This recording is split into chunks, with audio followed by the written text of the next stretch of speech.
ہم سے صدقہ بن فضل نے بیان کیا، کہا کہ ہم کو سفیان بن عیینہ نے خبر دی، انہیں یحییٰ بن سعید انصاری نے، انہوں نے حنظلہ زرقی سے سنا کہ رافع بن خدیج نے کہا کہ ہمارے پاس مدینہ کے دوسرے لوگوں کے مقابلے میں زمین زیادہ تھی۔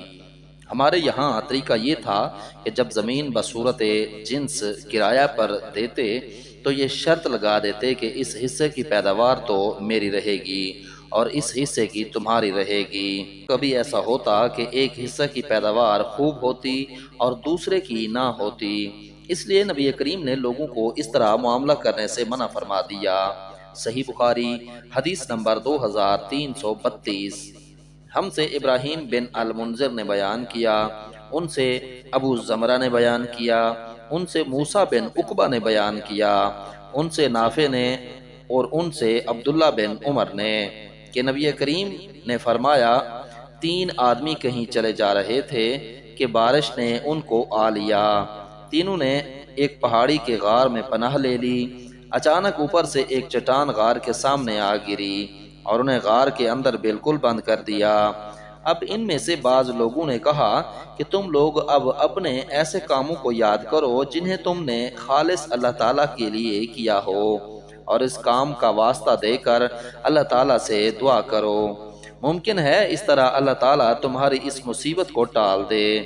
چنانچہ اس شخص نے دعا شروع کی، اے اللہ میرے والدین بہت بوڑھے تھے اور میرے چھوٹے چھوٹے بچے بھی تھے، میں ان کے لیے جانور چرایا کرتا تھا، پھر جب بھی واپس ہوتا تو دودھ دوہتا، سب سے پہلے اپنی اولاد سے بھی پہلے میں والدین کو ہی دودھ پلاتا تھا۔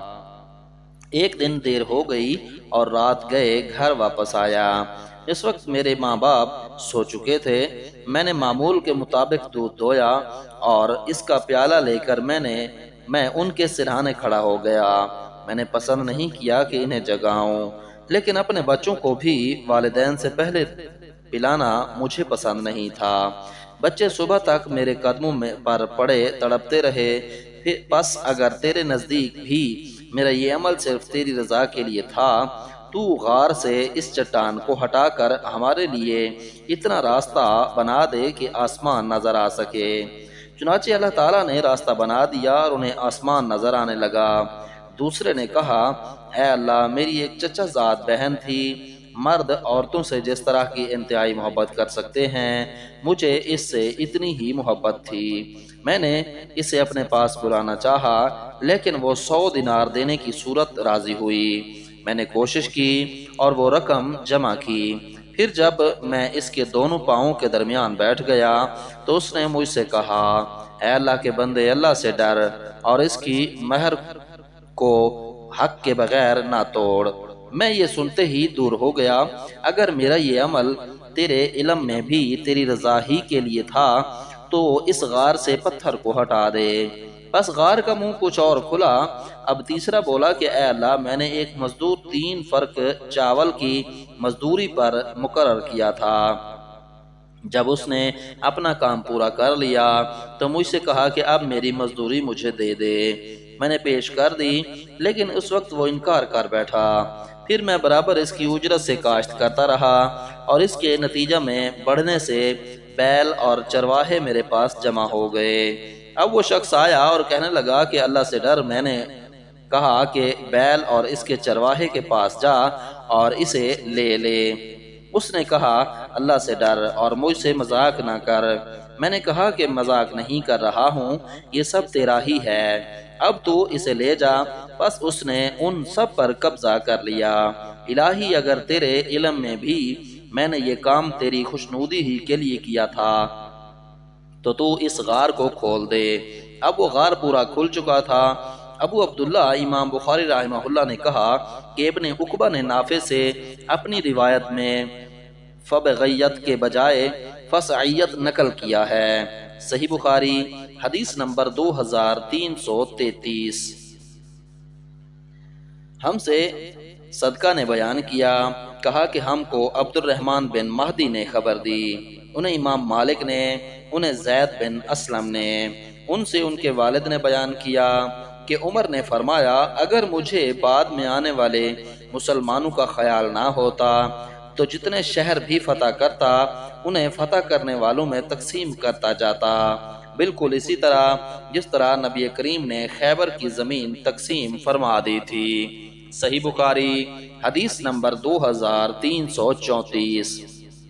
ہم سے یحییٰ بن بکیر نے بیان کیا، ان سے لیث بن سعد نے بیان کیا، ان سے عبید اللہ بن ابی جعفر نے بیان کیا، ان سے محمد بن عبد الرحمن نے، ان سے عروہ نے اور ان سے عائشہ نے کہ نبی کریم نے فرمایا جس نے کوئی ایسی زمین آباد کی جس پر کسی کا حق نہیں تھا تو اس زمین کا وہی حقدار ہے۔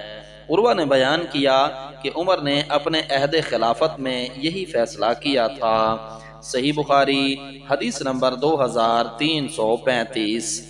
ہم سے قتیبہ بن سعید نے بیان کیا، کہا کہ ہم سے اسماعیل بن جعفر نے بیان کیا، ان سے موسیٰ بن عقبہ نے، ان سے سالم بن عبداللہ بن عمر نے اور ان سے ان کے باپ نے کہ نبی کریم نے مکہ کے لیے تشریف لے جاتے ہوئے جب ذوالحلیفہ میں نالا کے نشیب میں رات کے آخری حصہ میں پڑاؤ کیا تو آپ سے خواب میں کہا گیا کہ آپ اس وقت ایک مبارک وادی میں ہیں۔ موسیٰ بن عقبہ راوی حدیث نے بیان کیا کہ سالم بن عبداللہ بن عمر نے بھی ہمارے ساتھ وہی اونٹ بٹھایا جہاں عبداللہ بن عمر نے بٹھایا کرتے تھے تاکہ اس جگہ قیام کر سکیں جہاں نبی کریم نے قیام فرمایا تھا۔ یہ جگہ وادی عتیق کے مسجد سے نالا کے نشیب میں ہے، وادی عتیق اور راستے کے درمیان میں۔ صحیح بخاری حدیث نمبر 2336۔ ہم سے اسحاق بن ابراہیم نے بیان کیا، کہا کہ ہمیں شعیب بن اسحاق نے خبر دی، ان سے امام اوزائی نے بیان کیا کہ مجھ سے یحییٰ نے بیان کیا، ان سے اکرمہ نے، ان سے ابن عباس نے اور ان سے عمر نے کہ نبی کریم نے فرمایا رات میرے پاس میرے رب کی طرف سے ایک آنے والا فرشتہ آیا، میرے پاس میرے رب کی طرف سے ایک آنے والا فرشتہ آیا، آپ اس وقت وادی عقیق میں قیام کیے ہوئے تھے اور اس نے یہ پیغام پہنچایا کہ اس مبارک وادی میں نماز پڑھ اور کہا کہ کہہ دیجئے عمرہ حج میں شریک ہو گیا۔ صحیح بخاری حدیث نمبر 2337۔ ہم سے احمد بن مقدام نے بیان کیا، انہوں نے کہا کہ ہم سے فضیل بن سلیمان نے بیان کیا، ان سے موسیٰ بن عقبہ نے بیان کیا کہ نبی کریم نے جب خیبر پر فتح حاصل کی تھی۔ دوسری سند اور عبد الرزاق نے کہا کہ ہم کو ابن جریج نے خبر دی، کہا کہ مجھ سے موسیٰ بن عقبہ نے بیان کیا، ان سے نافع نے، ان سے ابن عمر نے کہ عمر بن خطاب نے یہودیوں اور عیسائیوں کو سرزمین حجاز سے نکال دیا تھا، اور جب نبی کریم نے خیبر پر فتح پائی تو آپ نے بھی یہودیوں کو وہاں سے نکالنا چاہا تھا۔ جب آپ کو وہاں فتح حاصل ہوئی تو اس کی زمین اللہ اور اس کے رسول اور مسلمانوں کی ہو گئی تھی۔ آپ کا ارادہ یہودیوں کو وہاں سے باہر کرنے کا تھا، لیکن یہودیوں نے رسول اللہ سے درخواست کی کہ آپ ہمیں یہیں رہنے دیں، ہم خیبر کے اراضی کا سارا کام خود کریں گے اور اس کی پیداوار کا نصف حصہ لے لیں گے۔ اس پر رسول اللہ نے فرمایا کہ اچھا، جب تک ہم چاہیں تمہیں اس شرط پر یہاں رہنے دیں گے۔ چنانچہ وہ لوگ وہیں رہے اور پھر عمر نے انہیں تیما اور اریحا کی طرف جلا وطن کر دیا۔ صحیح بخاری حدیث نمبر 2338۔ ہم سے محمد بن مقاتل نے بیان کیا، کہا کہ ہم کو عبداللہ بن مبارک نے خبر دی، انہیں امام اوزائی نے خبر دی، انہیں رافع بن خدیج کے غلام ابو نجاشی نے، انہوں نے رافع بن خدیج بن رافع سے سنا اور انہوں نے اپنے چچا زہیر بن رافع سے، زہیر نے بیان کیا کہ نبی کریم نے ہمیں ایک ایسے کام سے منع کیا تھا جس میں ہمارا بظاہر ذاتی فائدہ تھا۔ اس پر میں نے کہا کہ رسول اللہ نے جو کچھ بھی فرمایا ہے وہ حق ہے۔ زہیر نے بیان کیا کہ مجھے رسول اللہ نے بلایا اور دریافت فرمایا کہ تم لوگ اپنے کھیتوں کا معاملہ کس طرح کرتے ہو؟ میں نے کہا کہ ہم اپنے کھیتوں کو بونے کے لیے نہر کے قریب کی زمین کی شرط پر دیتے ہیں۔ اس طرح کھجور اور جو کے چند وسق پر۔ یہ سن کر آپ صلی اللہ علیہ وسلم نے فرمایا کہ ایسا نہ کرو، یا خود اس میں کھیتی کیا کرو یا دوسروں سے کراؤ، ورنہ اسے یوں خالی ہی چھوڑ دو۔ رافع نے بیان کیا کہ میں نے کہا آپ کا یہ فرمان میں نے سنا اور مان لیا۔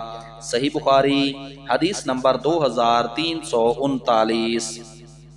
ہم سے عبید اللہ بن موسیٰ نے بیان کیا، انہوں نے کہا کہ ہم کو امام اوزاعی نے خبر دی، اور ان سے جابر نے بیان کیا کہ صحابہ تہائی، چوتھائی یا نصف پر بٹائی کا معاملہ کیا کرتے تھے۔ پھر نبی کریم نے فرمایا کہ جس کے پاس زمین ہو تو اسے خود بوئے، ورنہ دوسروں کو بخش دے، اگر یہ بھی نہیں کر سکتا تو اسے یوں ہی خالی چھوڑ دے۔ اور ربیع بن نافع ابو توبہ نے کہا کہ ہم سے معاویہ بن سلام نے بیان کیا، ان سے یحییٰ بن ابی کثیر نے، ان سے ابو سلمہ نے، اور ان سے ابو ہریرہ نے بیان کیا کہ نبی کریم نے فرمایا جس کے پاس زمین ہو تو وہ خود بوئے، ورنہ اپنے کسی مسلمان بھائی کو بخش دے، اور اگر یہ نہیں کر سکتا تو اسے یوں ہی خالی چھوڑ دے۔ صحیح بخاری حدیث نمبر 2340۔